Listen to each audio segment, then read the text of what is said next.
and keep children safe. It's essential that your children get vaccinated to protect them, to protect your families, and to protect those in the community around you. Mark your calendars for the 11th Annual Family Fun Night at West Bloomfield High School. Stop by on Friday, September 16th at 5 p.m. for an evening of free, fun activities as we honor our military, police, and fire heroes. Plus, stick around to see Laker football take on Clarkston at 7 p.m. To find out more, scan the QR code on your screen or visit wbsd.org/community/family fun night.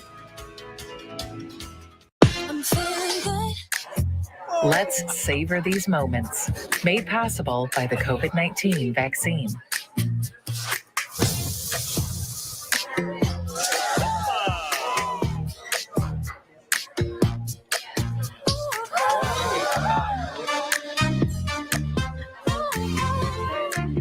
Keep the dining out going by keeping yourself protected and your COVID-19 vaccines up to date. Let's relish these moments, made possible by the COVID-19 vaccine.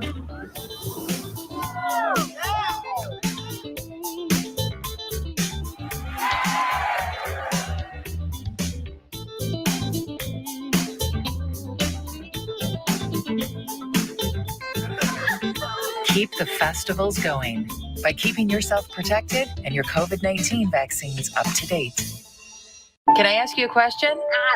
Why do you want to get the COVID-19 vaccine? I don't like getting sick. The virus will die.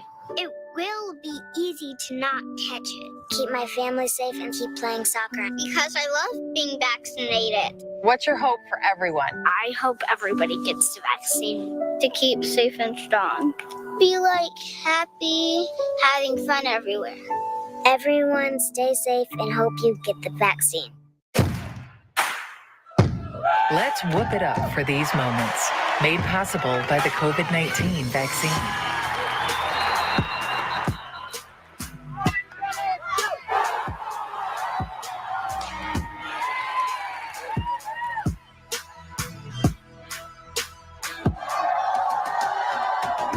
Keep the cheering going by keeping yourself protected and your COVID-19 vaccines up to date. Fire Prevention Week is just around the corner. Join volunteer, part-time, and on-call firefighters at this year's Fire Open House. Catch up on your fire safety knowledge with live demonstrations and hands-on activities. Chat with local businesses and resources about fire prevention, see some familiar faces, fight future fires, and make some new friends. The West Bloomfield Fire Open House, October 2nd from noon to 3 p.m. at Fire Station 1 on Orchard Lake Road. In the face of COVID-19, staying healthy is important. And now the same is true as we face the flu. Influenza has the potential to infect millions, putting lives and the healthcare system at risk. Fortunately, it's easy to protect yourself. The flu vaccine is safe and effective, and with COVID-19 still spreading, it's essential. To see how you can hit this virus head-on, visit michigan.gov/flu. Now that the vaccine is available for children 5 and up, why do you recommend it? Kids are part of the community and they can spread COVID. We're seeing both healthy children getting sick from the virus as well as children with underlying health conditions. They can easily bring the virus home to other people that are vulnerable and make them sick as well. This vaccine can change that and keep children safe. It's essential that your children get vaccinated to protect them, to protect your families, and to protect those in the community around you. Mark your calendars for the 11th Annual Family Fun Night at West Bloomfield High School. Stop by on Friday, September 16th at 5 p.m. for an evening of free, fun activities as we honor our military, police, and fire heroes. Plus, stick around to see Laker football take on Clarkston at 7 p.m. To find out more, scan the QR code on your screen or visit wbsd.org/community/family fun night. Let's savor these moments, made possible by the COVID-19 vaccine.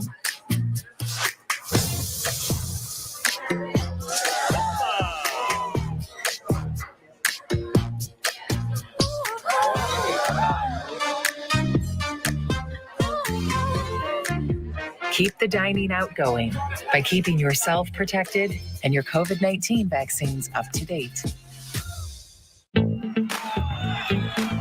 Let's relish these moments, made possible by the COVID-19 vaccine.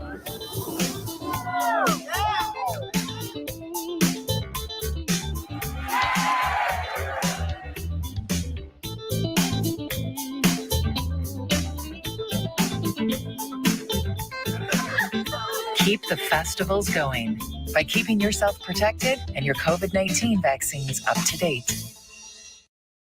You're listening to your radio homes for the Megacast, 89.3 WBLD Orchard Lake and 88.1 WBFH Bloomfield Hills. Today's edition of the Megacast begins now.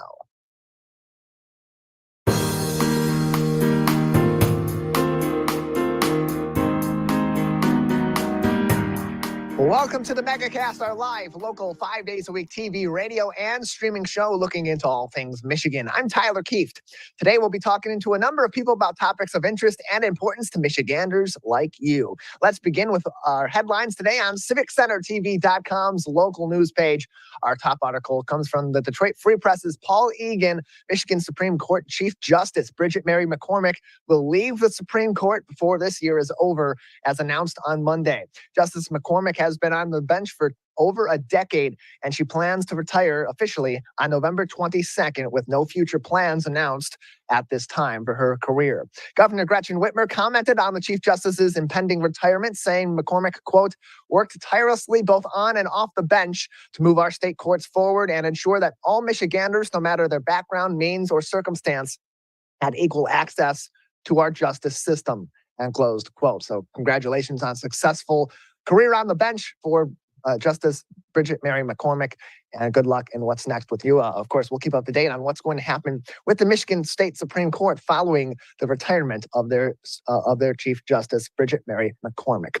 Also making headlines today, also from the Detroit Free Press's Detroit Free Press team, from Lily Altavena, that is the author of this article. There was a heightened police presence at Oxford High School on Monday, following a social media threat involving the school that experienced a mass shooting just under a year ago. Students, staff, and the community are understandably still shaken from the November massacre of 2021, making both these threats and the public safety reaction, including the increased police presence and the uncertainty regarding the credibility of the threat, an additional trauma for the entire Oxford community.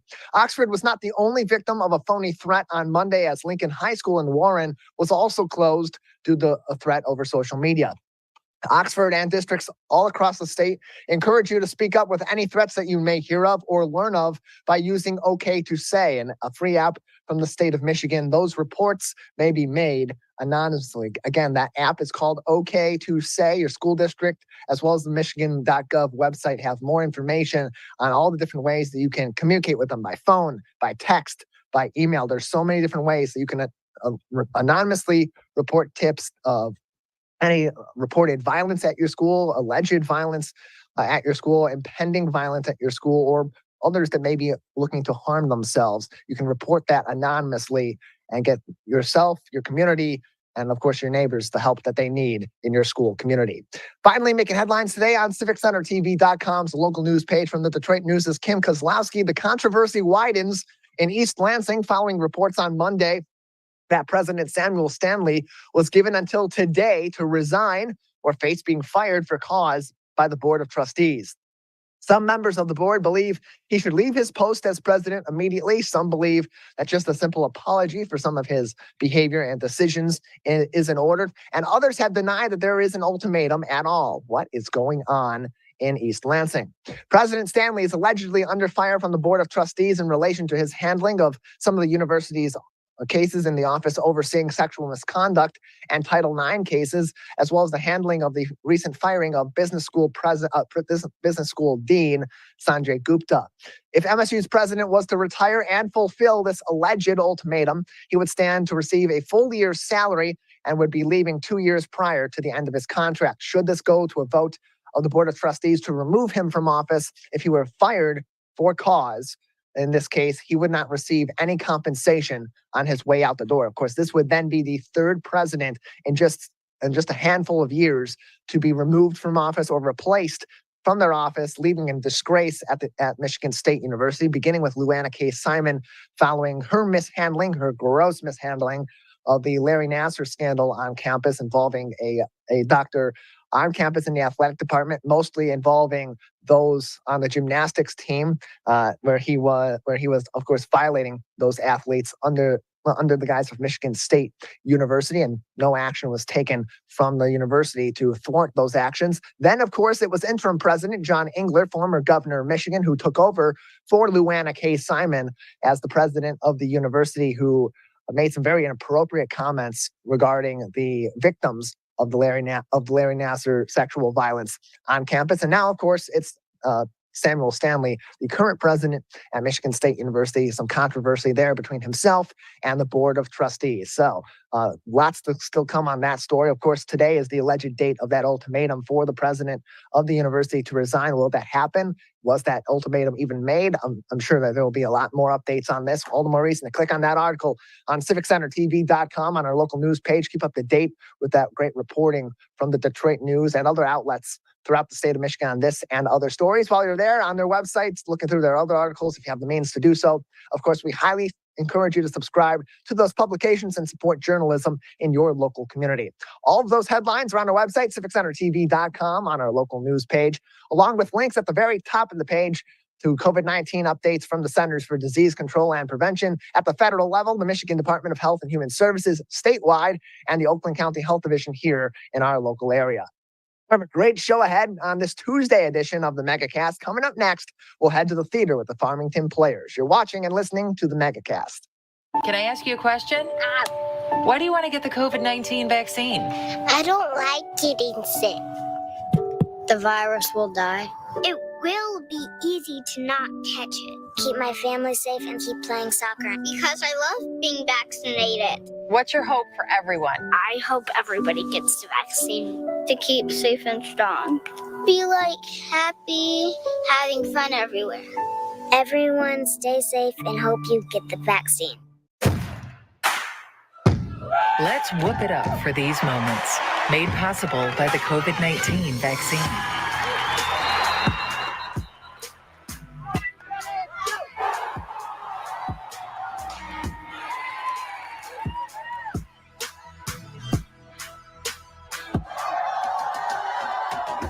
Keep the cheering going by keeping yourself protected and your COVID-19 vaccines up to date.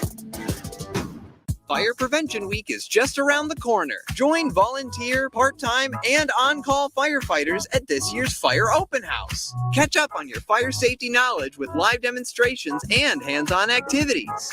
Chat with local businesses and resources about fire prevention, see some familiar faces, fight future fires, and make some new friends. The West Bloomfield Fire Open House, October 2nd from noon to 3 p.m. at Fire Station 1 on Orchard Lake Road. In the face of COVID-19, staying healthy is important. And now the same is true as we face the flu. Influenza has the potential to infect millions, putting lives and the healthcare system at risk. Fortunately, it's easy to protect yourself.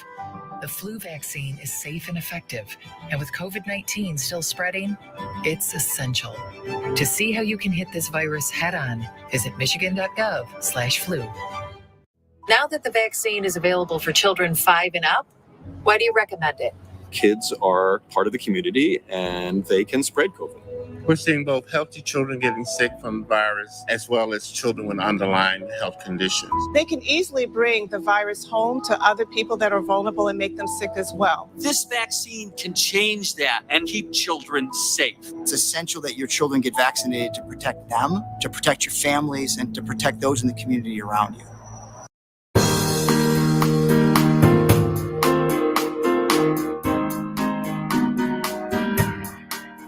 Welcome back to the Megacast. I'm Tyler Kieft, joining us on our live local daily 5 days per week TV, radio, and streaming show talking about all things Michigan. Learn more about our program on our website at civiccentertv.com/megacast, where you'll find information on our entire network of stations, including My Michigan TV, a free app that allows you to watch on your smart TV, on your smartphone, and on the web at mymytv.com, mymitv.com for more, or get a link straight to MyMy's website from civiccentertv.com/megacast.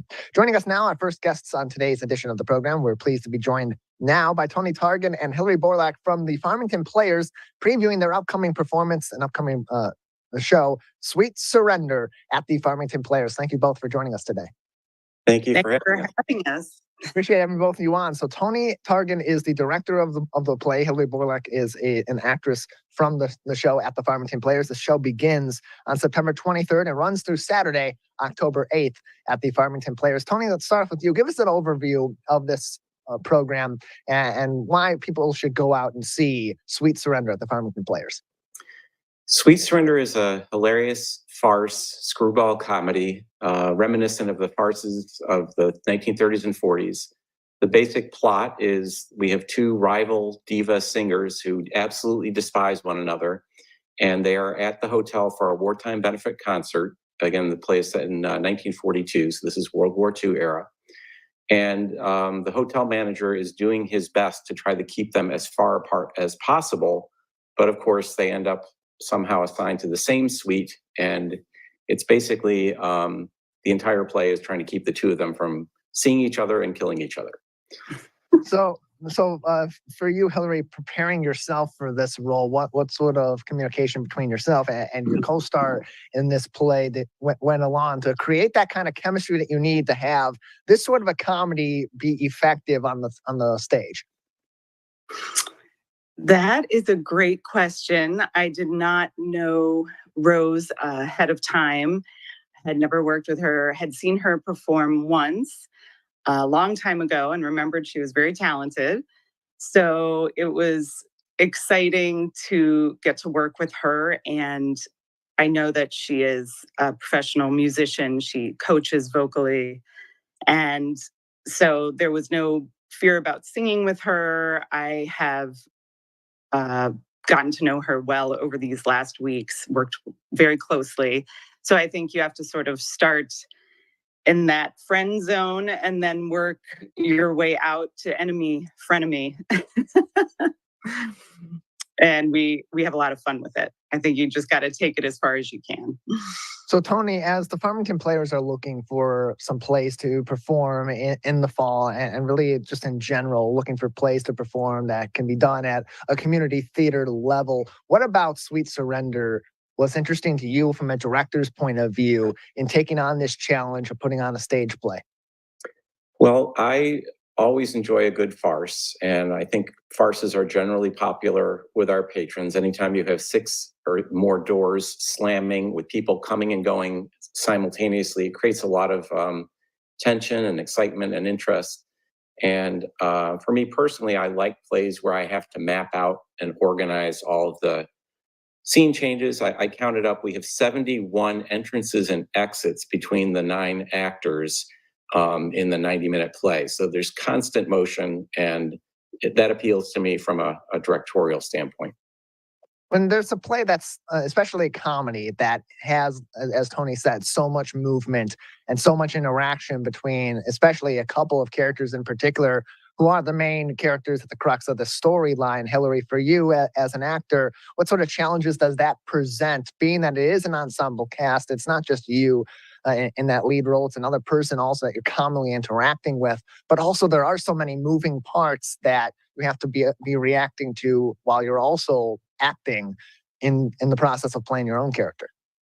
That's very true. It is probably my biggest fear to miss a cue. So you are constantly paying attention, listening, watching behind the scenes. If you aren't really in it the entire time, something could go wrong, which you never want to happen. Everybody's so talented, though. Everyone is on their toes. Everyone's paying attention. I have no worries at all.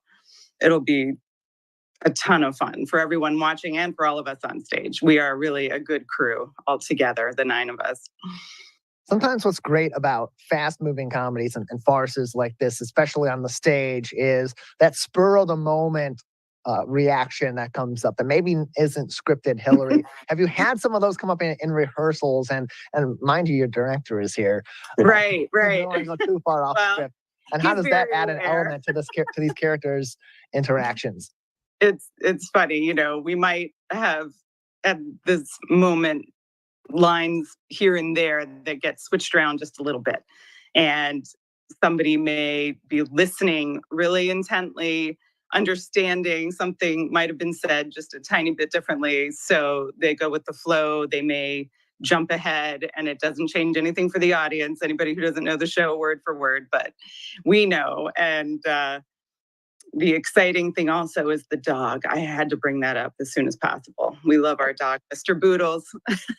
And you never know, but Mr. Boodles is probably better than any of us. So Mr. Boodles never misses a keeping cue, on never track. forgets her lines. So Right, Never. as they say, dogs always perform exactly the way humans intend them to perform. That's We're joined right. by Tony Targen. He's the director of Sweet Surrender at the Farmington Players, as well as Hillary Borlak, who is an actress in this program. You can find more information by visiting farmingtonplayers.org. Farmingtonplayers.org for more information and to buy tickets as well. You can also call their box office for more information and to purchase tickets in advance. 248-553-2955. That's 248-553-2955 for more information. Farmington Players, located on West 12 Mile Road in Farmington Hills, and Sweet Surrender will be performed Friday, September 23rd, going on through Saturday, October 8th at the Farmington Players.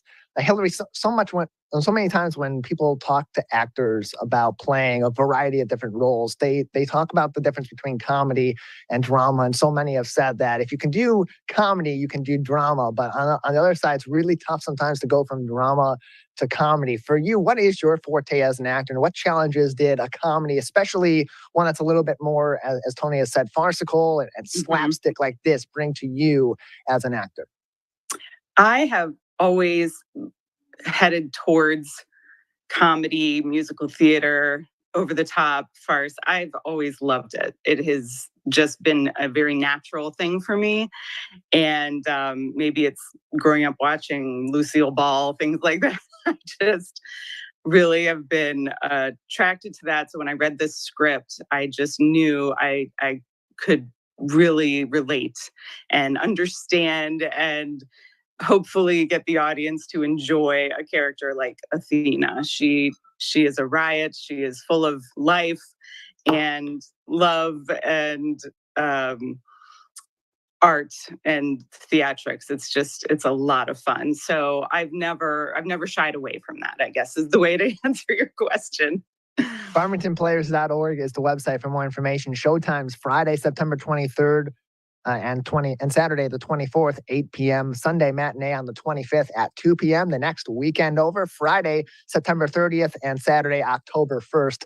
It'll be 8 p.m. shows and 2 p.m. on Sunday, October 2nd. And the final weekend of showings will be Thursday, October 6th, and Friday, October 7th at 8 p.m., as well as a Saturday show also at 8 p.m. Again, more information, purchase tickets to see this show. Sweet Surrender at the Farmington Players on farmingtonplayers.org. Tony, what is it about this play that you believe will make audiences engaged and wildly entertained by this comedy at their local theater?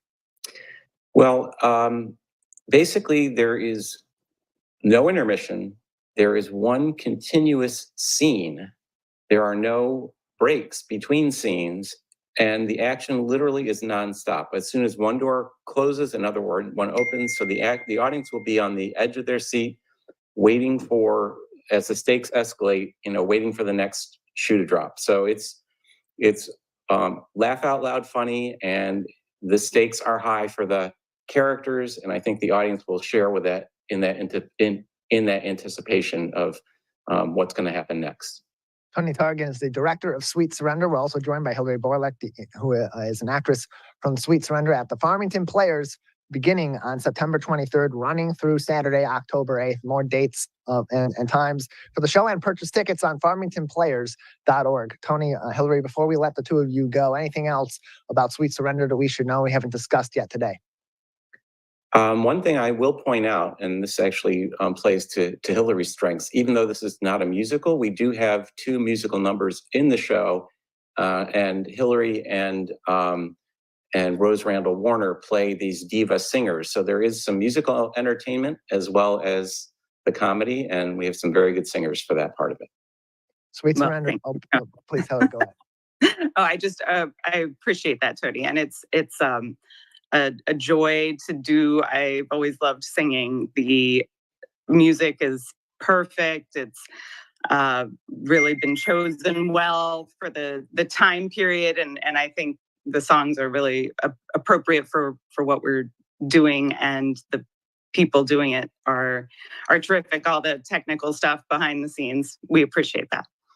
We appreciate both of you joining us and previewing this upcoming show that begins very shortly over at the Farmington Players. Appreciate it.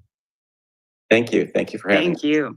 More information and showtimes, purchase tickets for this show beginning on September 23rd at 8 p.m. at the Farmington Players by visiting farmingtonplayers.org. You can also call them 248-553-2955, 248-553-2955. And again, the website, farmingtonplayers.org. We'll take a break. When we come back, we'll talk all about suits and how wearing a suit from a local retailer might actually help some local charities as well. You're watching and listening to the Megacast. Mark your calendars for the 11th annual Family Fun Night at West Bloomfield High School. Stop by on Friday, September 16th at 5 p.m. for an evening of free, fun activities as we honor our military, police, and fire heroes. Plus, stick around to see Laker football take on Clarkston at 7 p.m. To find out more, scan the QR code on your screen or visit wbsd.org/community/Family Fun Night.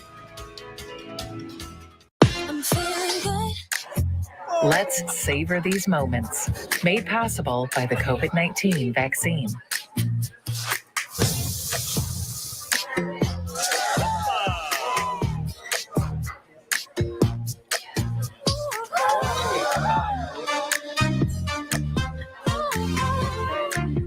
Keep the dining out going by keeping yourself protected and your COVID-19 vaccines up to date. Let's relish these moments, made possible by the COVID-19 vaccine.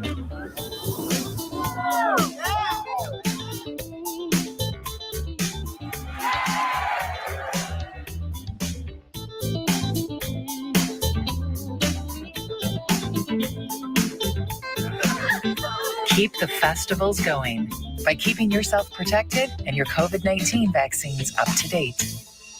Can I ask you a question? Why do you want to get the COVID-19 vaccine? I don't like getting sick. The virus will die.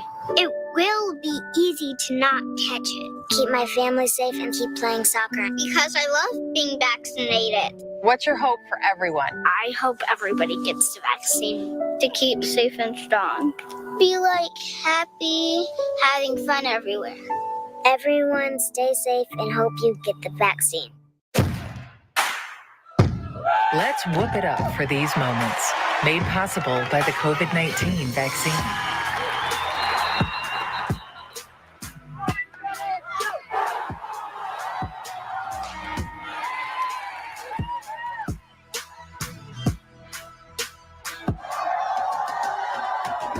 Keep the cheering going by keeping yourself protected and your COVID-19 vaccines up to date.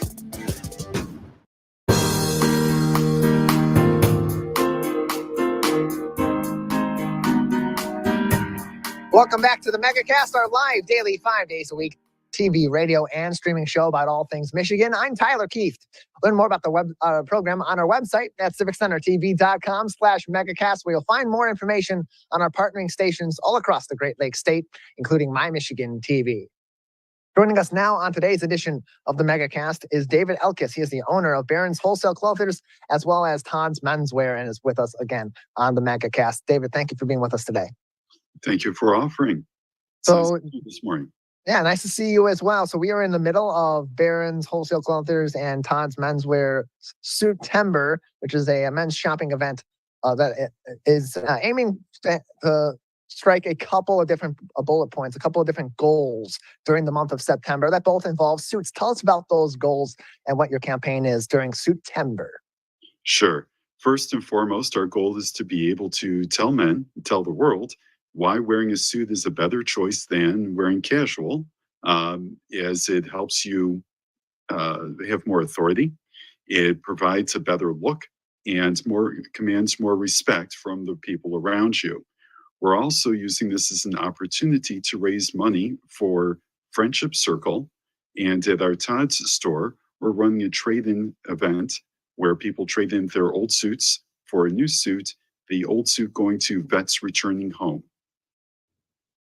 And so as people are participating in this through your two retailers for suits, how do those purchases then go and benefit some of these charities? How much of the funds from those purchases are going toward charities, and what charities are being supported through the Suitember initiative?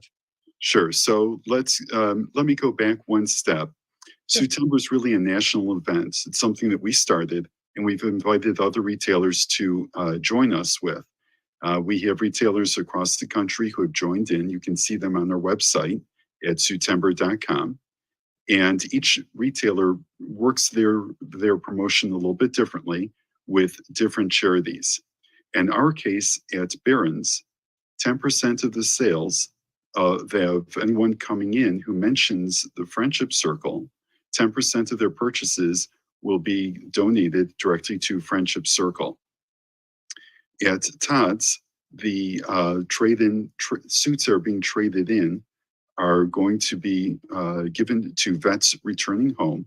They'll use them for their own purposes, whether it's job searches or rounding out a closet or providing a closet, or they also have a resale shop if it goes down that path, their choice. If you're not familiar with Friendship Circle, it's in West Bloomfield, a phenomenal organization. They help children with special needs, and now they're helping adults with special needs as well. It's really a beautiful facility, and they do wonderful, wonderful work. More information can be found on Suitember at suitember.com. You can also learn more about the Friendship Circle by visiting friendshipcircle.org. Friendshipcircle.org to learn more about that. You can find participating retailers also. If you're not in this local area and can't go to Todd's or to Barron's, you can find all the participating retailers throughout Michigan, as well as many other states, Massachusetts, Pennsylvania, Texas, California, and Virginia. Suitember.com for more information. David, what is the history and the background of Suitember? When did this begin, and why was this initiative initially put into place? So the story actually starts about 3 years ago now. I was looking for an idea around how to promote suits, and at the same time, I needed to take a long drive to Chicago. I invited my daughter, 22 at the time, to join me for the long drive. She had lots of questions about her future, about the world, and so forth, and she jumped at the opportunity. While we were driving, she was talking all the way down to Chicago about her questions of the world. We stopped for lunch. She was talking. We did the business that I came to Chicago to do.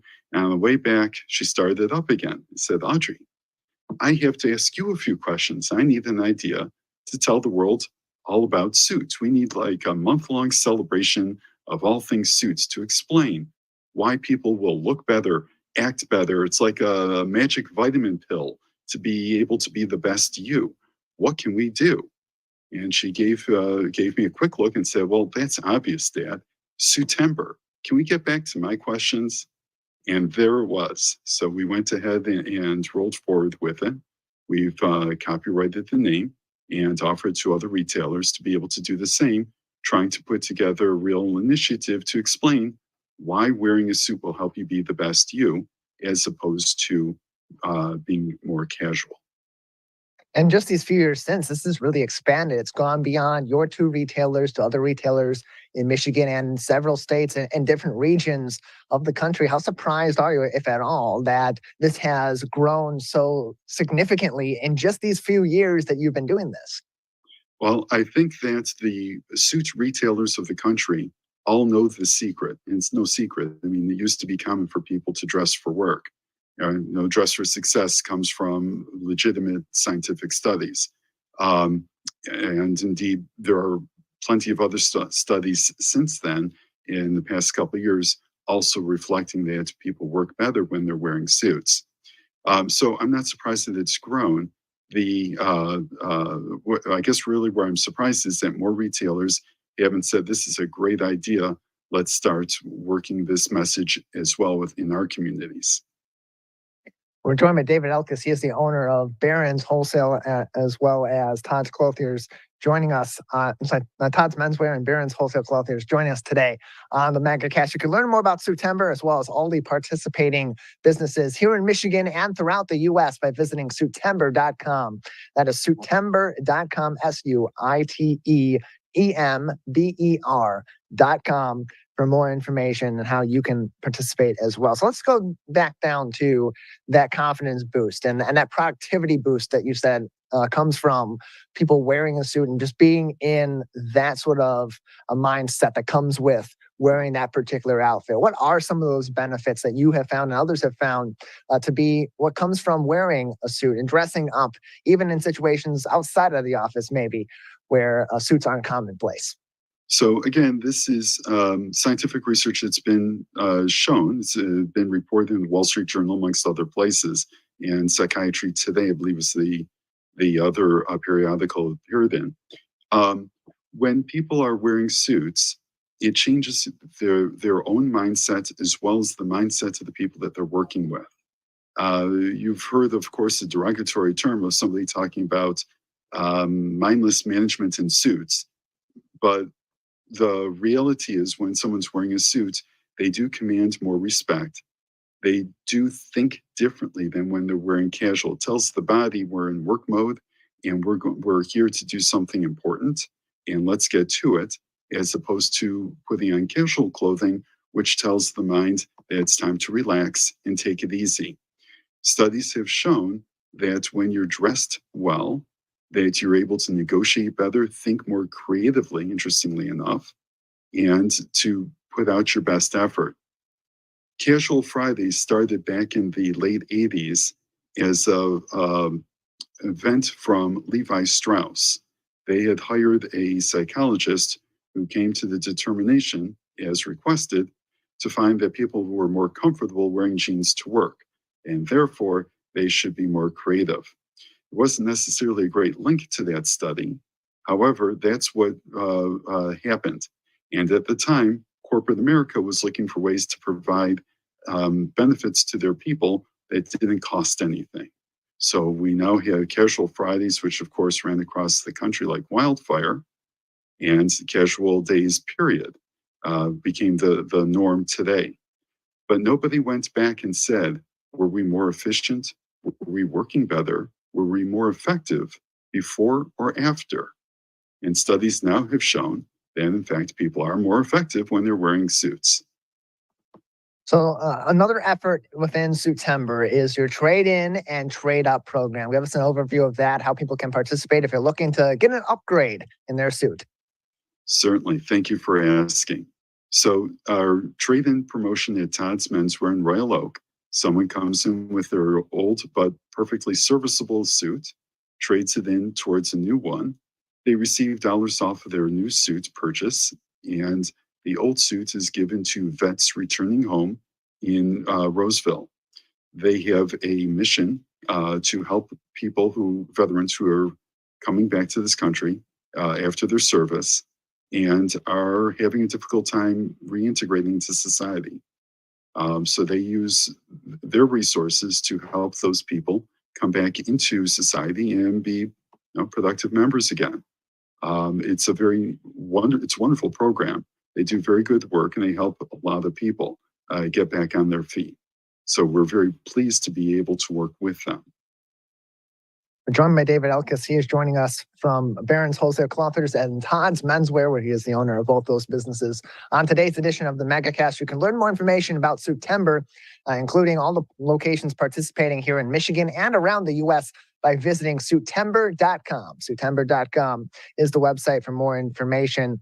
And David, when we had you on last year to talk about Suitember, we had a little bit more time. We're a more abbreviated show now. It's just an hour, so these segments are a little bit shorter. But you talked about kind of the extensive history of the suit and the ways that it's changed over the years and how the trends have kind of led into one another and maybe even crossed back along the way. And so right now, at this moment in time, what are you noticing as someone that's in that industry are some of the trends that people are following in their purchases for suits and the styles they're going along with a really versatile outfit that is the suit? So interesting question. Thank you for asking. So nothing is ever static in the world of fashion. In menswear, it always looks the same until you start looking a little bit closer. And there's always different pockets, different trends, different things that excite different people for different reasons. So as time has gone on, we found that the idea of dressing well has shifted over time.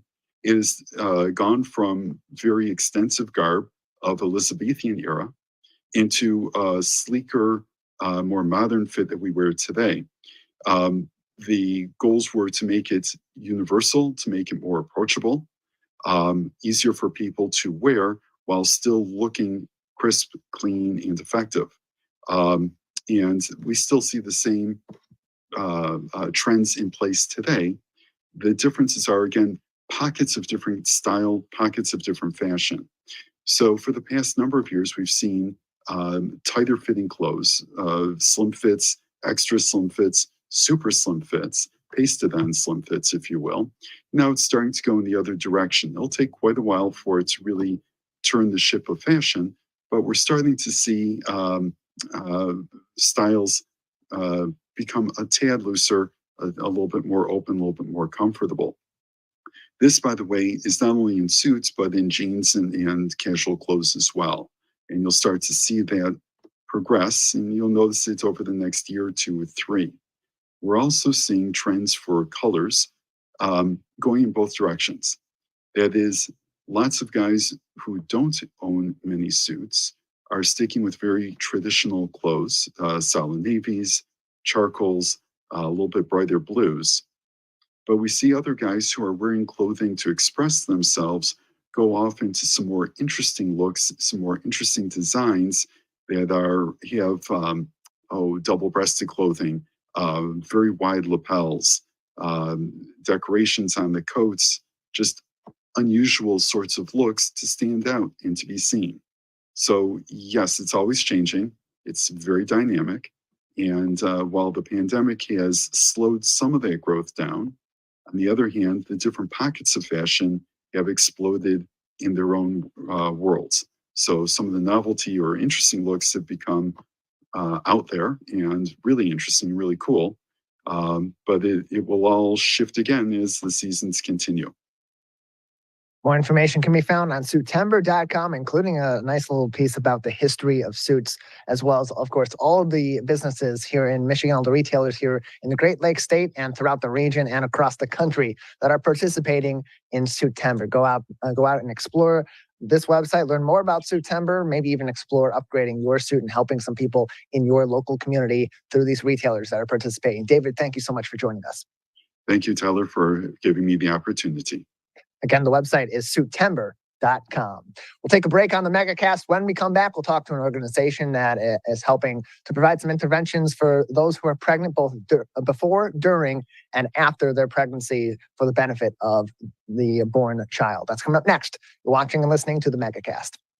Fire Prevention Week is just around the corner. Join volunteer, part-time, and on-call firefighters at this year's Fire Open House. Catch up on your fire safety knowledge with live demonstrations and hands-on activities.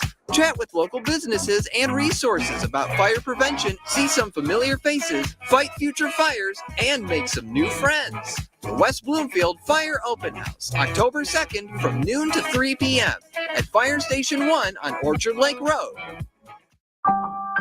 In the face of COVID-19, staying healthy is important. And now the same is true as we face the flu. Influenza has the potential to infect millions, putting lives and the healthcare system at risk. Fortunately, it's easy to protect yourself. The flu vaccine is safe and effective, and with COVID-19 still spreading, it's essential. To see how you can hit this virus head-on, visit michigan.gov/flu. Now that the vaccine is available for children 5 and up, why do you recommend it? Kids are part of the community and they can spread COVID. We're seeing both healthy children getting sick from the virus as well as children with underlying health conditions. They can easily bring the virus home to other people that are vulnerable and make them sick as well. This vaccine can change that and keep children safe. It's essential that your children get vaccinated to protect them, to protect your families, and to protect those in the community around you. Mark your calendars for the 11th annual Family Fun Night at West Bloomfield High School. Stop by on Friday, September 16th at 5 p.m. for an evening of free, fun activities as we honor our military, police, and fire heroes. Plus, stick around to see Laker football take on Clarkston at 7 p.m. To find out more, scan the QR code on your screen or visit wbsd.org/community/family fun night. I'm feeling good. Let's savor these moments. Made possible by the COVID-19 vaccine.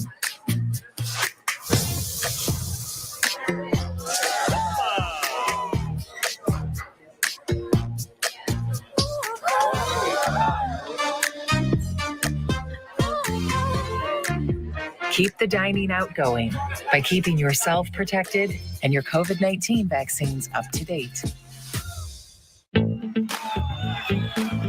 Let's relish these moments, made possible by the COVID-19 vaccine.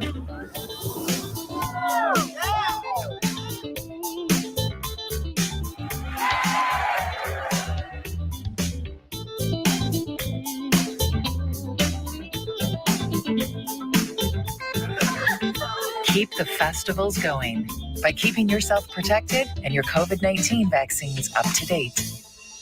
Can I ask you a question? Why do you want to get the COVID-19 vaccine? I don't like getting sick. The virus will die. It will be easy to not catch it. Keep my family safe and keep playing soccer because I love being vaccinated. What's your hope for everyone? I hope everybody gets the vaccine to keep safe and strong. Be happy, having fun everywhere. Everyone stay safe and hope you get the vaccine. Let's whoop it up for these moments, made possible by the COVID-19 vaccine.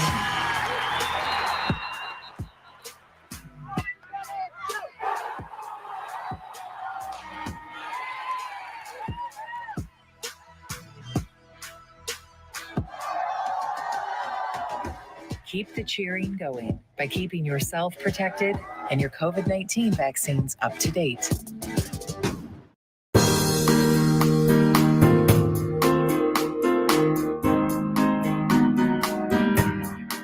Welcome back to the Megacast, our live daily 5 days per week TV, radio, and streaming show talking about all things Michigan. I'm Tyler Kieft. Learn more about the program by visiting civiccentertv.com/megacast, where you'll find information on our partnering stations all across the Great Lakes state, including My Michigan TV. Joining us now on the Megacast from the Lennon Center is Marianne Bolton. She is the director of the Lennon Center, which is an organization that provides non-judgmental counseling, material assistance, and education before, during, and after pregnancy. Marianne, thank you very much for joining us today. Oh, no, thank you. Appreciate having you on. So I gave a little bit of a brief overview there, brief description, one sentence about the Lennon Center and some of the services that it provides. Can you go into more about the history of this organization and some of the services that it provides to mothers before, during, and after the pregnancy? Absolutely. So we were established in 1994, and we were established to provide free, confidential, non-judgmental counseling and assistance to all women who were pregnant and parenting. We have lots of resources for families. What we want to do is support that woman through her journey of pregnancy, as well as after she has her child, for 3 or 4 years. So we're happy to be with you and share our story. Yeah, and it's interesting because so many people, when they think about pregnancies, they think about parents who have decided that they want to start a family or they want to continue a family. And in many of those cases, they've done the proper calculations and the balance and pros and the cons, and for their personal life on certainly the financial toll that going through a pregnancy and then, of course, raising a child takes on a person and a family. And for others, that's not the case. And so regardless of what that situation is, these interventions can be critical for the health and the safety of the mother during the pregnancy, but also for the safe birth of a child and a successful early childhood for that baby after. So how does your organization with these interventions help to provide those services to these mothers and these families in need? And what sort of benefit comes from these services? So basically, we offer free pregnancy tests, free ultrasounds, free counseling. We have an education-based program where we support women all the way from their pregnancy to their child is basically ready to go off to school. All you have to do is call us. You can find us on Facebook, Twitter, Instagram, our website, lennoncenter.org. We provide verification for a positive pregnancy that a mom might need to take to DHS in order to get her assistance going. Sometimes, like you just said, people are not always thinking that this is the exact right time for them to have a child. And we work with them to let them know we've got resources to help them. We use lots of resources throughout the community. I think that's a big part of what we do is to understand that no one does this really alone, right? That we want families to thrive. And how do we do that? We get the whole community involved in resources and in education. We faced a lot of isolation during COVID, didn't we? We don't have the support that we might usually have. Sometimes we live in cities away from family. Sometimes we have broken relationships in the larger family picture. Times are different now. We might feel like we have this economic strain and how am I going to do this again? I'm a single parent. How can I do this? So we want to meet each woman individually, let them know that we're in this with them together. We're going to walk this walk with you for the next 4 or 5 years and let you know that we might not have all the resources, but we can try to connect you also to other resources where you can find help. And so who qualifies for these services? Are there certain requirements that have to be met for mothers to get these services from the Lennon Center? Not at all. No, it's strictly just anyone who feels like they need some help, little assistance, even in the best of times, right? Or you might think, oh, I'm doing really well, okay, by myself. And then maybe you lose a job, right? So none of us are, can cope with those kinds of situations. So that's why we're here to talk to you, to walk this walk with you and let you know, there's a lot of assistance out there. There's a lot of help. And even like a channel like yourselves, just enlightening people on resources throughout the community, right? We might even not even know about. And no one is turned away based on financial circumstances at all. Anyone is able to receive our assistance. We're joined by Marianne Bolton, the director of the Lennon Center, joining us on today's edition of the Megacast. You can learn more information about their services and get involved at lennoncenter.org. lennoncenter.org for more information on the Lennon Pregnancy Center. Marianne, you mentioned earlier on that these services after the pregnancy, after birth, continue for about 3 to 4 years. Mm-hmm. Why that time period after birth to continue these services and these interventions with mothers? Well, I think a lot of times moms might not be able to go out and get a job, right? Or maybe they have multiple children at home and they just can't provide financially. There's also a lot of stress with that new family, right? We hear a lot about pre and postpartum depression. So it might not be the opportune time for that mom to go out into the workforce or to continue her education. And what a feeling of isolation, right? To feel like I'm alone doing this. I really don't know anybody else my age who's going through this. Or a lot of my friends look like they have it all figured out, but I'm facing some stressors. Or maybe I am with dad and we're just juggling. We've got a lot going on. Maybe, they're spending a lot of hours away at work and I'm feeling pretty isolated. So it's about building a community here at the Lennon Center. And so you can attend class, maybe in person if you're feeling you're up to do that. If not, we do Zoom classes 3 times a week. When you are in class, you are eligible to receive baby items. All of our items are brand new or very gently used. We have things like diapers, wipes, clothing, larger items, sometimes like pack and plays. We work closely with community resources to maybe get some car seats and have some car seat classes. We also have a lot of guest speakers during our classes, people throughout the community or have great skill sets to teach us things like maybe we've got a mom who had a new baby and she feels like she has to go back to work, but she doesn't know how to start on that resume, right? So we want to find someone to sit down with you and say, hey, let's talk about what your talents and your gifts are. Let's do a practice mock interview so you feel like you've got a little bit of confidence going on. So I think those are very formative times, not only for a baby, but a formative time for a mom and a family, aren't they? Because we're both learning from each other. None of us get a handbook that say, this is what you do to raise a child, right? Sometimes we learn along the way. And we're not as interconnected sometimes with our larger family structure. We might feel isolated, especially like I just mentioned, through COVID or other things. Maybe we work nights and so we have to have an odd schedule during the day. And I don't really have a lot of information or help around. So that's why we want to make sure we're in contact with these ladies all the time. Let them know they can come in 3 times a week or just through video conferencing, and we'll work together. And so you mentioned that there are classes and there are different various options for people if they need some of these interventions. Yeah, can you go over just some of the divisions of those interventions briefly with us, in case people are coming in and maybe they're financially able to go through with this, but they just need some counseling, or right. First-time parents and they have some questions of what do I do in the weeks and months after the birth of my child? What sort of resources are there available and that people can pick from the Lennon Center? Sure. So if it's something like talking about parenting or pregnancy, we have a nurse manager on staff. Myself, I'm an educator and I have a psychology degree. So I'd love to sit down with a mom like that and say, this is kind of typical of what you're going through. Sometimes girls will take me aside and go, Marian, I got a little thing going on at home. Can you sit with me? And we'll sit down and walk through it. Maybe it's something where you need a community resource. Like, for instance, this in the fall, I have a dental intern who's coming in and doing all about taking care of your teeth while you're pregnant, taking care of your kids' teeth. So we're expanding our knowledge, right, of what it means to be a parent, but also we're establishing relationships. And that's really, I think, what we're good at, is having great relationships with our clients. We have women who have been part of our program for 3, 4, 5 years.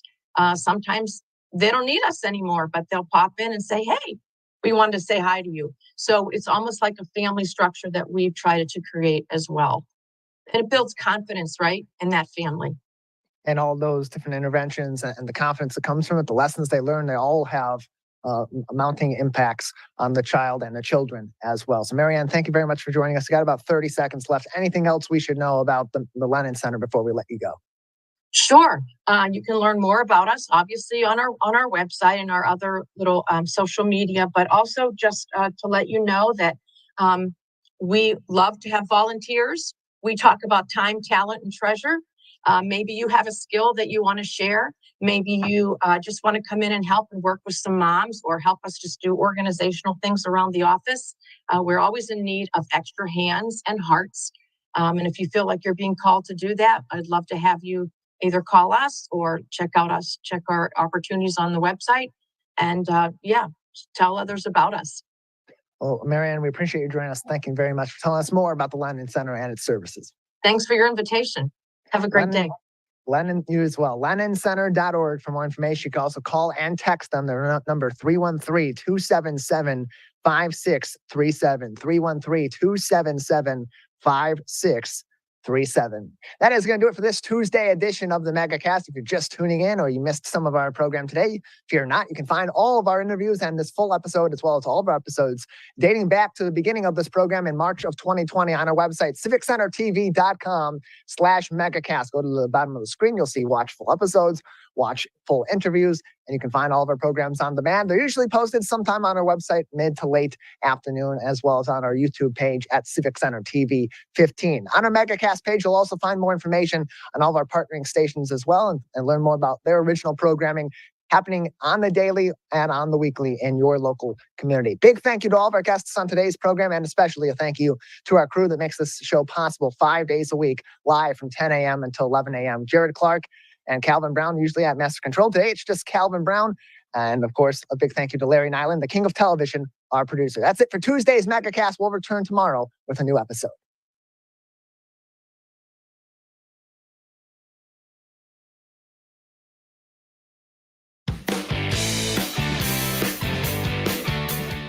Ladies and gentlemen, we are live. Welcome to Mackinac Island. I'm so excited to kick off the 2022 Pure Michigan summer travel season. We are here to give you some incredible ideas for your summer vacation. Well, yay.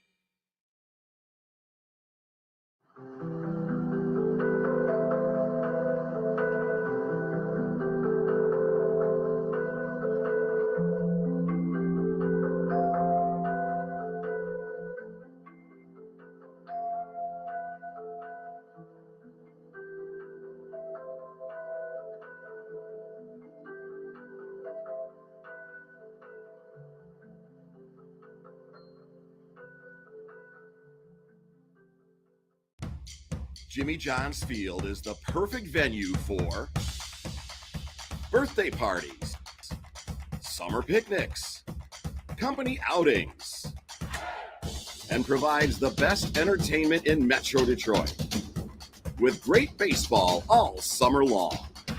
Spend your summer nights under the lights at Jimmy John's Field in historic downtown Utica.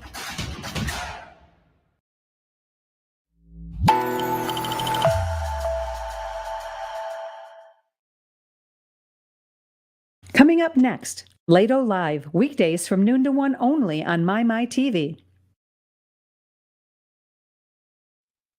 And welcome back to My Michigan Television. I am Steve Lato. It's a Tuesday.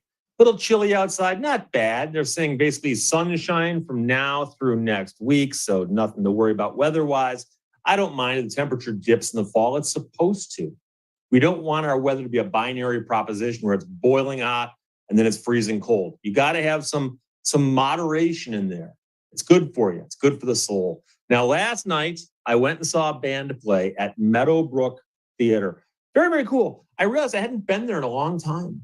Meadowbrook Theater, of course, is on the campus of Oakland University, where I graduated with a degree in history a long, long time ago. And I've seen a few shows at the Meadowbrook Amphitheater. It's an outdoor theater they've got. It's like Pine Knob, only smaller. I think it seats or capacity is about 7,000, but they have the seating section where I was seated, but then there's also people on a hill behind us. So think of it like Pine Knob, but smaller. So I went there last night and saw My Morning Jacket. The warm-up group was a band called Producing a Kind of Generation. It's one of the worst names in the sense that you can't remember it, but of course it means well. They're producing a kind of generation. That's what they're hoping to do. And they're actually very good. They're very good. So I actually made a mental note of the band, came home, actually looked them up, found a few of their songs. I liked them. I actually liked them on Facebook because they're there. Producing a kind of generation, very energetic, very original sounding. I liked them a lot. And so they were up there on the stage just playing their hearts out. And that was quite early. They came on quite early. So I know that as I was walking into the parking lot, we could hear them. I'm like, oh, that sounds like an interesting band. I hope they're still up there when we get in, and they were. So got inside this show, went inside to see the band My Morning Jacket. Again, speaking of bad band names, My Morning Jacket is one of them, but the band is great.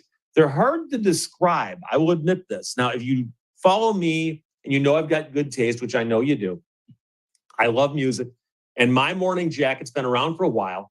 And the interesting thing about them is they are hard to define. So I actually went and looked up what they're called on Wikipedia.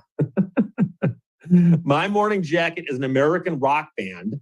The band consists of some members. We'll talk about that in a second. But the band's sound is rooted in rock and country, while also experimental and psychedelic. So it's psychedelic country? No, it ain't country. But you can hear some country overtones in the sense that some songs there's a guy playing slide guitar, but it doesn't sound twangy. It doesn't sound country. I like to think of them more as a jam band. They've got some songs that are kind of long and are guitar oriented, and live they occasionally extend them quite a way. But if you're interested and are curious to know what's Steve talking about, well, they put out a bunch of albums, and they have an album out a while back called It Still Moves. And there's a song on there called One Big Holiday. One Big Holiday. That, I believe, is a song that is most accessible, meaning that if you've never heard anything by them, you hear that song, number one, it's a good representation of what they sound like. But number two, I think most people who like rock music will recognize it. Oh, that's an interesting song. It's got a melody. It's got some guitar stuff. It's catchy. And so I've got some photographs here, but of course they're shot in the dark at night of a rock concert. So some of them are clearer than others. But the main thing about the band is there's a lead singer / vocalist, guitarist, Jim James. And he founded the group with some other players. They're from Louisville, Kentucky. And by the way, producing A Kind Generation, the warm-up band, is also from Louisville. So apparently, My Morning Jacket heard these local guys, said, these guys are good. Let's bring them on tour with us. And they did that. So they've been touring around. But in case you're wondering, Steve, Jim James, why does that sound familiar? Well, that's a character name that Stephen Root plays in news radio. But they called him Jimmy James. But the lead singer and guitar player in My Morning Jacket is Jim James. Now, there's a lead guitarist, actually, so we'd be doing a disservice to him if we said that Jim James was the main guitarist. He's not. He plays guitar, but quite often he merely sings.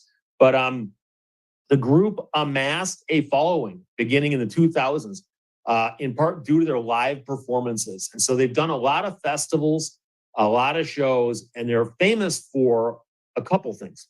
One of which is that they do extended versions of a lot of their songs. And they also mix their playlist up a lot. And this is one of those things. I've mentioned before that I've gone to see a bunch of shows this year, everybody from Elton John to Gary Newman. And you can go onto Setlist. It's a website called setlist.fm, I believe, where you can look up every single song played by somebody at a recent concert. And it's like the Wikipedia of concerts. So you want to know, and by the way, it goes way back. You can find set lists going back like 20 years. It's crazy. So I was looking at the set lists preceding last night's show because I was curious to know if they're going to play the songs I wanted to hear them play. And I went and I looked at one and I thought, that's interesting. I went and looked at another and it was all different. These guys changed their set list from night to night. And now, if you think about that from the viewpoint of being in the band, that probably does make things a little more interesting, because if you're just doing the same thing over and over and over again, it can get tiring, I would assume. But musicians, of course, they've got to be doing a bunch of stuff while they're playing their instrument. They may need to sing, and they may need to know like which instrument to play. I noticed, for instance, that these guys be playing a song for like 6 or 7 minutes, and then you see them taking a guitar off before the song is over, and you realize, oh, the song is about to end because they're about to change guitars. And one of the things I didn't really notice when I was younger, but it's more common nowadays, especially, where a lot of bands that are very concerned about how good they sound will routinely change out their guitars every single song. And I remember noticing this during a Bare Naked Ladies concert that I saw years ago at the Palace of Auburn Hills. And I had a really, really good seat off to the side with the stage right down here. So I was kind of looking down sideways and I could see into the pit right off stage. And there was a guitar technician on that side and another one on the other side. And every single song, the guy would run out on stage and hand one of the two guys a new guitar. He'd hand them the old guitar. He'd bring the guitar down, tune it, and put it back in the rack. So these guys are having their guitars retuned every single song. But I noticed that in My Morning Jacket's performances last night, that at the end of the songs, they take the guitars off. And quite often, the bass player and the drummer are still doing their thing, ending the song out with a big finish. These guys are changing their guitars, getting ready for the next song. And one of the most interesting things, in contrast with the warm-up group being, again, producing A Kind Generation, who I recommend, I like them. They were obviously trying to get people to know them. So between songs, the lead singer would stop and introduce themselves. They'd say where they're from, what a song is about, what inspired a song, how much fun they're having on the tour. Thank you for coming out. You people are wonderful, that kind of thing. My Morning Jacket comes out, hits the stage, and just starts playing. And the first song ends, second song begins. Second song ends, third song begins. Boom, boom, boom, boom, boom. They got about 10 songs into the show, and I realized they've done nothing but play. They've not talked one bit. And I think it was 8 or 9, maybe 10 songs in when finally, Jim James, the lead singer of the band, stopped and said a few words. And he said, hey, it's great to be here in Michigan. Place goes crazy. Auburn Hills, place goes crazy. Rochester Hills, place goes crazy. Whatever it might be. I think it's Auburn Hills. And Detroit area, place goes crazy. And he mentions a few things about how they've been touring. And last night's show was a makeup because they tried to come out earlier, but because of COVID, something happened. I think the band members got sick and they had to reschedule a whole bunch of stuff. And he's like, I'm so sorry it took so long for us to get here, but that's how times are these days. I apologize for that, but we're going to have some fun tonight. They wound up playing a monstrously long set and then a 4-song encore. So, I mean, I think they were up there for maybe pushing 3 hours from beginning to end. So it was quite a show. Great night for a show. A little on the chilly side, sitting in the very last row that had the pavilion overhead. So there were rows behind me that were seated, but with no pavilion, but it didn't matter. The weather was perfect, but I could look up and see stars and people on the hill. The show wasn't quite sold out, but I suspect it was close. But again, it's a great venue to see a show. I saw Stephen Wright there, the comedian, years ago. It was the last show I saw there. And it's been a while. Just coincidentally, I've seen shows at other places, but just not at Meadowbrook.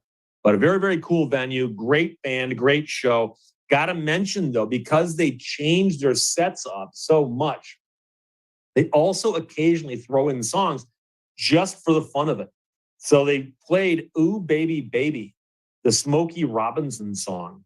And to hear these guys do it in their style. I mean, I recognize the opening notes immediately when the guy starts singing. And I'm like, oh, that's a Smokey Robinson song.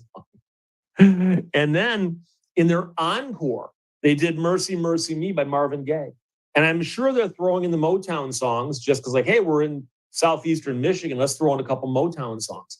So that was really cool. And that's the kind of thing that I think is very interesting, that they didn't come out and say, hey, we're doing this because of, the fact that we're here. They just did it.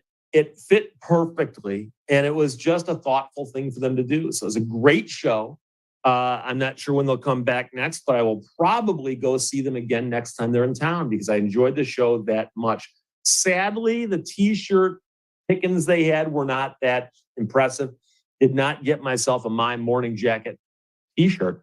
And I seem to recall, and it's not mentioned in the Wikipedia thing here, that they call themselves My Morning Jacket because I think one of them was at a thrift shop looking through vintage clothing and came across a robe that had MMJ on it as an embroidered, the initials of the owner.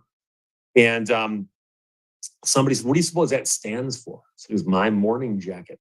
And as a great band name, no, not so much. But, the thing is, band names only matter until you decide whether you like the band or not. There's some horrible band names out there. There are some horrible band names. And there have also been great band names where the band wasn't that good. And you're kind of like, oh, that's too bad. But so I suspect that one of the problems with My Morning Jacket getting better airplay is the fact they've got a name that's like My Morning Jacket. What is that? What is that? And I'm sure these guys, back when they were first starting out, said, no, let's let the music do our talking. We'll play. If you like it, great. If you don't like it, we don't care. And what we call ourselves is irrelevant. But on some levels it is.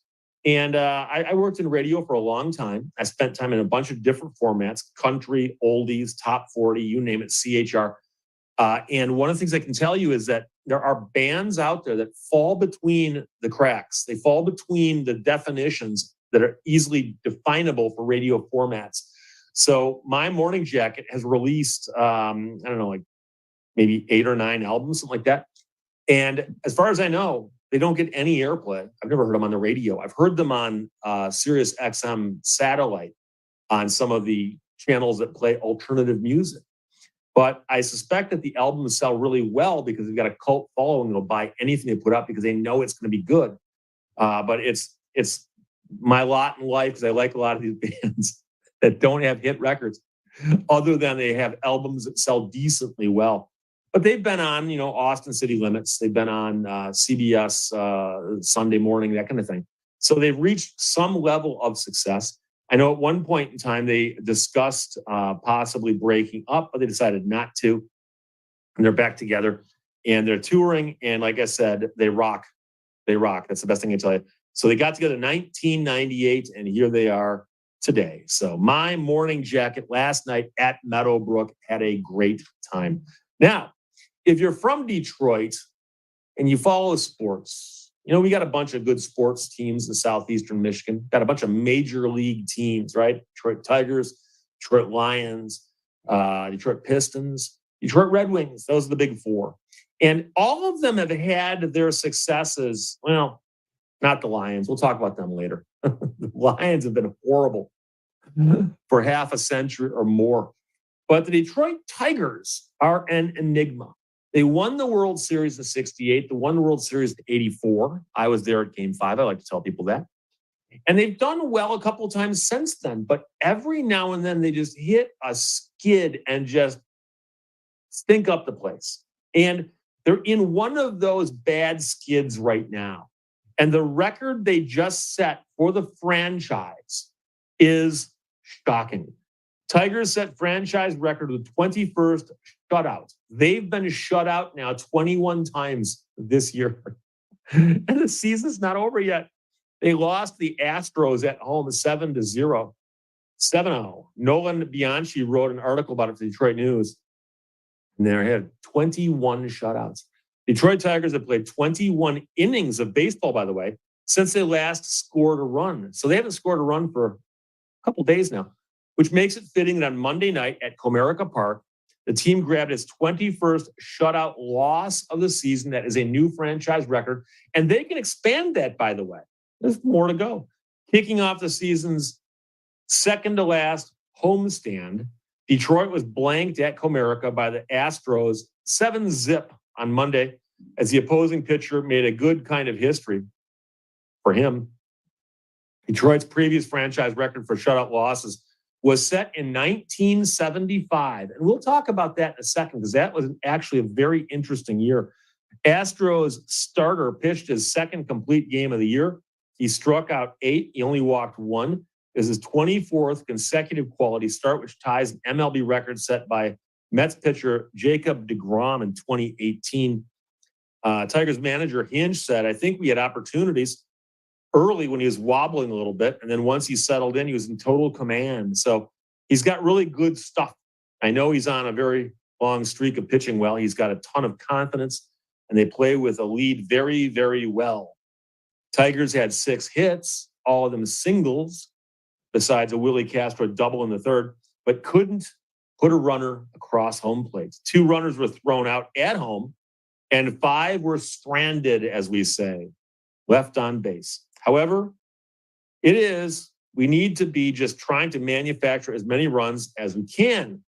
Eric Haas, the catcher, said, doesn't seem like a lot until you're starting to do that once or twice a game. Now you got a swing of the bat right there for a while, rather than trying to put up 5. By the way, you score the runs one at a time. You can't get them all back with one swing, usually. It's possible if you're down by 3 and there's bases loaded and a guy hits a grand slam. Yes, it can happen. But here, when you get down by a few runs, just start thinking about clawing them back one at a time. The shortstop was 3 for 5 with an RBI. That's Jeremy Pena. Kyle Tucker had 3 RBIs, and Alex Bregman and Yuli Gurriel each drove home runs for Houston. And the Astros, by the way, are 91-50 on the year. It's pretty good. They had 13 hits, 11 of them singles. So they're hitting the ball all over the place. Right-hander Eduardo Rodriguez went 5 innings with Tigers. Tigers are now 54-87. So their record is almost like the opposite of the Astros. And he gave up 10 hits, 5 runs, 5 earned, 2 walks. He struck out 2, and that's not good. I was trying to look at everything the way that I wanted. The cutter was looking good today. They just make a good swing on it and have a base hit, you know? That's Rodriguez talking about what happened to him. That's something you've always got to have in mind. You execute the pitch, and the result is what will happen. Sometimes you throw a nasty pitch, the best pitch you have, and they make a good swing on it, and they hit it out of the ballpark. It's the weirdest thing about baseball. And I played baseball as a little kid. I played Little League baseball all the way through, played some high school, and then haven't played much since then other than softball. And, the difference between a home run and a pop out, a long fly out center field. ain't that much. And you'll see somebody who's got a no-hitter going, and the last batter up clobbers the ball, just clobbers it. The center fielder is running back, and he's standing with his back to the wall. And 3 feet that way, it's a home run, no more no-hitter. 3 feet this way, it's an easy catch, and the guy's out. So there's a lot of luck involved. And I understand that obviously a guy who's a fabulous pitcher in Major League Baseball isn't there because of luck. I'm simply pointing out that the game does involve a lot of luck. And so if you have a really good swing, you make a really good connection, and you launch a rocket that's level, not a pop-up, not a ground up, you just clobber the ball and it's going level away from you, right? You hit it right at any one of the fielders, you're out. You hit it between the fielders, it's a hit. And I can tell you that you can make a good connection and you can swing and all that, connect well, but you aren't that good to say, oh, I'm going to hit it between the shortstop and the third baseman. It's just, there's a little bit of luck there too. You think about the fractions of a second between when you start your swing, when you make the connection. So a lot of what the pitcher is saying here is absolutely true. And if you think about all the different pitches these guys have got, the guy throws the ball and it's arcing. The idea of hitting a curveball or a major league fastball already involves a certain amount of luck and a ton of skill. So Jason Foley pitched 1 inning. Garrett Hill pitched 2, combined for 3 innings of 1 hit, scoreless relief for the Tigers. Will Vest was tagged for 2 more runs in the 9th.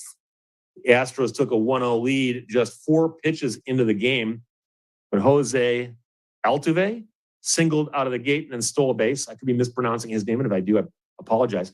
He scored from second on a ball that was hit, that was misplayed by Javier Baez. Bregman then brought Pena home on RBI single. Detroit looked like it might be ready to fight fire with Riley Green singled to lead off the first, and he reached third after a catcher's throw went into the outfield. So Green was then thrown out at home after breaking for the plate on a ground ball by Baez. After they scored 2 in the first, we got a little excitable on the play, A.J. Hinch said. That's the Tigers manager. Riley couldn't go home on the ball to first. Whether the bat distracted him, the broken bat, or just a misread, that was over-aggressive. Spencer Torkelson hit a ball in the first inning that traveled 416 feet to the corner of where Comerica Park's left field wall meets center field, but the ball was caught and 2 runners were stranded. So I mentioned that before. The difference between a monster fly out versus a home run is not that much, And I mean, think of all the times you've seen this, and I assume you have, but I've seen it, where the ball hits the top of the fence. And the question is which way it goes. Bounces back into play or bounces out. Torkelson was 0 for 4 on Monday night after batting 9 for 22 with a 1.186 on-base percentage on the Tigers' most recent road trip. Baez got Detroit starter Eduardo Rodriguez out of a 1-out, bases loaded jam in the third when he started a double play off the bat of Kyle Tucker. That opened the door for the Tigers to grab some momentum in the third, but they instead had another runner thrown out at home. After a 2-out double, Castro went home on a single from Baez. It was initially called safe on the play. The Astros challenged and umpires reversed the call, keeping the Tigers scoreless. And that's one of those things about instant replay. I remember when instant replay came into football, and I thought, once in a while they get a call wrong. Baseball, and, I've seen bad calls in baseball, but I've also seen calls that got reversed where I'm like, that reversal was stupid. So it works both ways. So Hinch said when Willie got thrown out, he didn't take a great route. He came out, he came in, he came out again. It probably cost him a foot or two and a bang, bang play at home. Those are mistakes. When it's against a good team like Houston, it's hard to chip away. So if you make mistakes and they don't, they're going to get you. Astros threatened again with no outs in the fifth, with runners on first and third, no outs.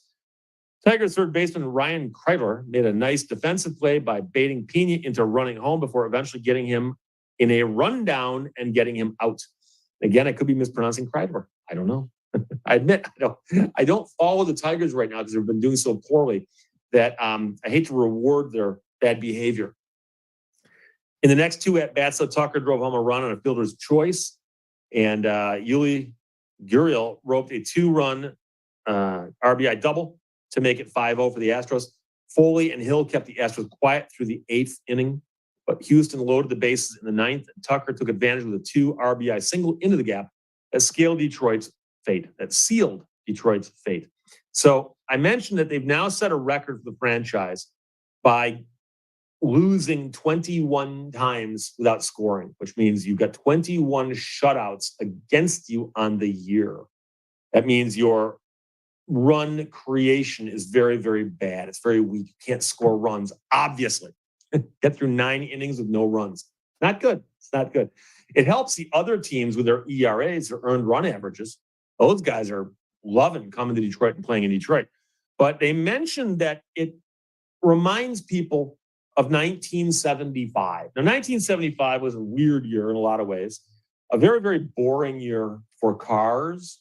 I think a lot of great cars looked good in the 60s and early 70s, but about 1975, a lot of cars were bland. Not too crazy about most model year 1975 cars. But in 1975, the Detroit Tigers lost 19 games in a row. It was a losing streak. So in baseball, people talk about baseball is all about statistics and numbers, batting averages, wins, losses, along with the ERAs and on-base percentages and all these different statistics. And just the box score of a game is all statistics. And there's another one that's cumulative for the season for the whole team. And, there's these numbers fanatics, statistics fanatics who love studying the statistics of baseball. And it's interesting because it lends itself to that. There's so many things you can keep track of. It's harder to keep track of things like that, say in soccer. Someone scores a goal. Okay, that person gets a goal. They might say, well, that person was assisted by somebody. That's pretty much it, though. You don't have all these other statistics. And they've got the stuff for baseball. But some of the more glaring ones stand out. For instance, if you lose 21 games in a year where you didn't score a run, that's a pretty bad one. Another one, of course, is batting streaks. Guys who hit safely, they get hits in so many games in a row, right? Joe DiMaggio's famous, had a very, very long batting streak. And likewise, Ron LaFleur, Detroit Tiger player back in the day, had a very good batting streak going at one point in time, I seem to recall. But the Tigers in 1975 lost 19 games in a row.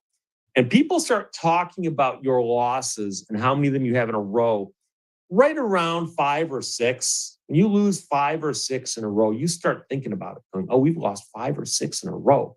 And of course, the managers notice it and the front office catches it. Doesn't take a sports writer to go, hey, you guys have lost 9 games in a row. You're starting to look bad. Especially because most times the team will have 1 or 2 good starters, whoever your best starter is, right? So if your best starter has cycled through and is healthy, they've probably pitched a couple of those losses. So everybody's losing, right? So they lost 19 games in a row in 1975, and I vividly remember it.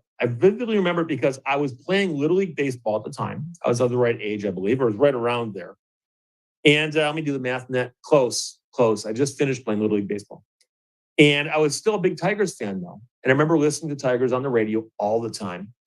And my school, or it may have been a friend of mine, but somebody was a member of a group where a bunch of people got together, loaded up a bus with kids. We all went down to watch Tiger games. And we do that once or twice a summer.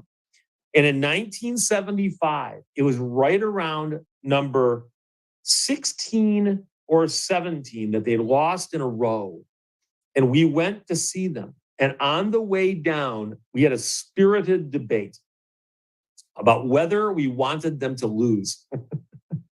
Because if they have a losing streak and you're at the last game of the losing streak, that's some bragging potential there. But if you're at the first game where they break the streak, That's even cooler. However, they hadn't yet tied or broken the National League record, which is much more than 19. It's up in the 20s.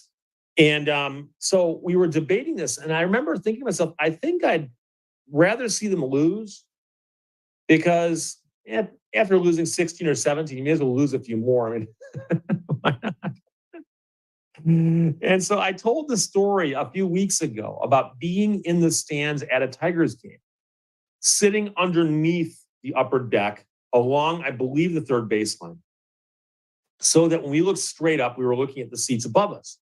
So we could see out at the field, and much of the field of view we could see, but we could not see everything. Like, we couldn't see the roof over the upper deck in right field. And I mentioned this before, that I believe this was the game. Gates Brown came on as a pinch hitter late in the game and clobbered the ball. I mean, he hit it so hard that people outside the stadium would say, "Oh, that's a home run." But there's a certain music that a baseball makes when it's hit by a bat that hard and that well. And I remember seeing him swing, hearing the crack of the bat, and watching the ball disappear out of the field of vision, much like my hand right there, because we couldn't see past the deck directly above us. And the crowd went insane. The ball was out of our field of vision, and yet everyone knew it was a home run. No question, it's a home run. And he simply launched it like this, and I forgot if it came down in the upper or the lower, but it was like a mortar shot. It was just like this, but it was no question. The right fielder literally just looked up like this and put his head down. Like, he's not even going to run back to the wall. What's he going to do? Say goodbye to the ball? Why do that? So I remember, and watching Gates Brown trot around the bases, and he was known for how many pinch hit home runs he hit. He was a character. He's the one who, because he was a pinch hitter, he would not know he's going into the game until something happened. And apparently at one Detroit Tigers game, right around this time, he was really hungry, really, really hungry. And he thought the game's almost over. And they haven't said, "Hey, Gates, you're going in." So he went down to the end of the dugout, and he looked around, and he saw a hot dog vendor. And he flagged the guy down. The guy comes down, "What can I do for you?" And Gates goes, "I need 2 hot dogs with everything on them." The guy goes, "Really? You're in the middle of the game?" And Gates goes, "Dude, I'm a pinch hitter. I'm not going in anytime soon." So the guy gets him 2 hot dogs. And he's trying to discreetly eat the hot dogs at the end of the dugout furthest from the manager. Something happens where they need a pinch hitter. And the coach turns around and goes, "Gates, we need you right now. You're going in for so-and-so. Pinch hit." And he takes the hot dogs and he sticks them in his uniform. I forgot if he put them inside the jersey or in his pockets, but he put hot dogs inside his uniform. And he winds up on base, and trying to beat a throw, he slides and squishes the hot dogs inside his uniform. When he stands up, it looks like a bomb has gone off inside his uniform. It's unclear. Is it blood? What is it? What did he slide through that put all this junk on his uniform? And he stood up, and the defensive player is looking at him, "Dude, what happened?" And then they realized, "Oh, it was hot dogs." It's like, "I was hungry. I didn't think I was coming in." But anyways, we went to the game. I saw Gates Brown hit the home run. They still lost. And I think I was at game 17 or 16. I'm going to go look that up when I get off here and find out which game it was, because it shouldn't be hard to find a game in that streak where Gates Brown hit a home run and they still lost. But 1975, they lost 19 in a row. And I remember at the time, people were saying, like, talk about futility. Okay? You're just losing and losing and losing and losing. And by the way, if you lose 19 games in a row, you ain't winning anything that year. I mean, you are, and by the way, this is back in the days before there was a playoff, right? So it was just whoever won the division played the other one for the pennant. The 2 pennant winners played for the World Series. So if you came in second place was the first loser, okay? And they weren't anywhere with it. I mean, they couldn't see second place from where they were. They dug a hole, okay? So you lose 19 games in a row, things are really, really bad. And I remember around that time, because they were losing, no one was showing up for the games. They didn't get busloads of kids in. They were probably losing money opening the stadium up that night. But Tiger Stadium is a great place. But as of right now, the Tigers are stinking up Comerica Park. They just gave up their 21st shutout. And that's a franchise record for them. They're beaten by the Astros. And of course, I'm talking about Tiger Stadium. The Tigers would not have been playing the Astros back then, at least not in the regular season, because they didn't have interleague play like that. But another story altogether about how old I am. So there you go. Nolan Bianchi wrote that for Detroit News. And that is, of course, about the record the Tigers just set. Tigers ain't doing that well. Hey, Donald, my friend, good to see you. If you check in at any time while I'm live on the air, please feel free to check in on Facebook, because that way we can see that you're here and we can chat. If you got questions or comments, you can fire them my way, or you can just sit there and watch. We're happy to see you do that as well. It's 11:34, and a story crossed my desk, as they often do, and it mentions Copper Harbor. Copper Harbor. So when a story mentions Copper Harbor, I'm there because Copper Harbor is one of my favorite places on earth. Very, very tip of the Keweenaw Peninsula. So you cross the Mackinac Bridge, you head west, you go up, you get to Munising, you go to Marquette, go over to Lance and Baraga, up around the Keweenaw Bay, and all the way up to the top of the Keweenaw Peninsula, little town called Copper Harbor. Beautiful town. It's the end of the road, more or less. The road goes about another mile or two outside of town and does a loop, and then it heads back. And it's a beautiful place to hang out in the summertime. You can go mountain biking, hiking, you can just enjoy the scenery. Just a rocky coast, Lake Superior. You can watch the big boats float by. Brockway Mountain Drive right outside of town. It's not a big mountain, but by Michigan standards, it's okay. So the 2022 Flame of Hope week-long marathon has now begun in Copper Harbor.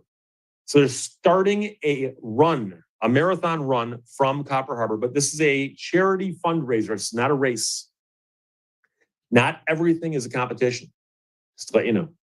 Teams of 3 different police departments will alternate to complete a 750-mile run to Detroit and raise awareness for the Michigan Special Olympics. So they're raising awareness and they're raising funds about the Special Olympics. This is law enforcement doing this. WLUC has the story out of Copper Harbor. They call it the 2022 Flame of Hope community run. Started off yesterday in Copper Harbor. It'd be a great place to start a run. It would just, number one, it's obvious end of the road kind of place. Beautiful scenery the runners are going to have all the way out. Now, I will tell you the roads are very, very small and narrow up there. So there might be some issues, a little bit of traffic congestion. But I saw photographs that indicate that the runners have escorts with vehicles.